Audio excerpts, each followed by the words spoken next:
Prof, thank you very much for making the time to speak to us this morning. So when you hear comments like what Mr. Dugwana has just said, that some judges are in the pockets or are beholden to politicians, does that make the criticism against judges without merit?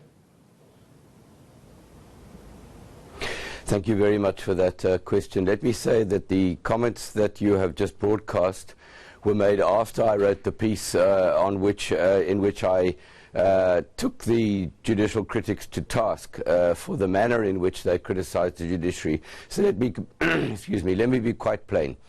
If there is any evidence whatsoever of a degree of bias and dishonesty in the judges, the Judicial Service Commission is there to receive those complaints, investigate them. There is now a very well-functioning structure of Judicial Complaints Committee and Judicial Conduct Tribunal that must hear those. So those are untested allegations.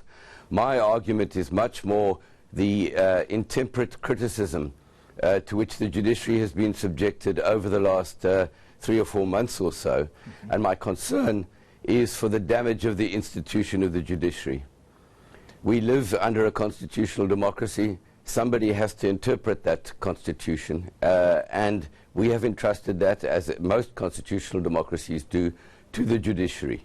We have, in my view, sorry, do you want to interrupt? Yeah, I would like to put the question to you that so if this is allowed yes. to go on, what are the dangers?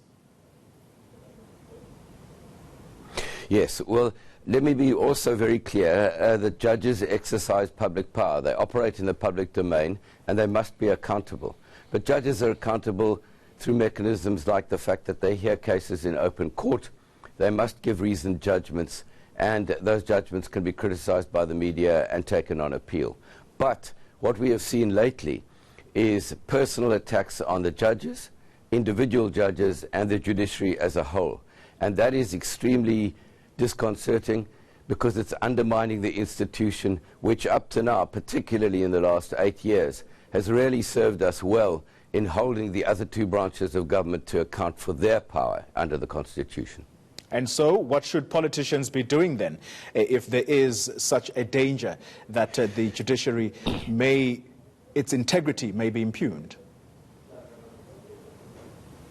Well, the politicians should be resisting the temptation to attack the institution of the judiciary. The interesting thing is the very self-same people who attack the judiciary go to court when they feel that they need protection. My argument is that if you undermine the judiciary and the court system and you erode public confidence in it, then when your enemies, political or otherwise, turn on you, where will you go to seek protection if you've undermined the courts and weakened them and weakened their legitimacy in the public domain?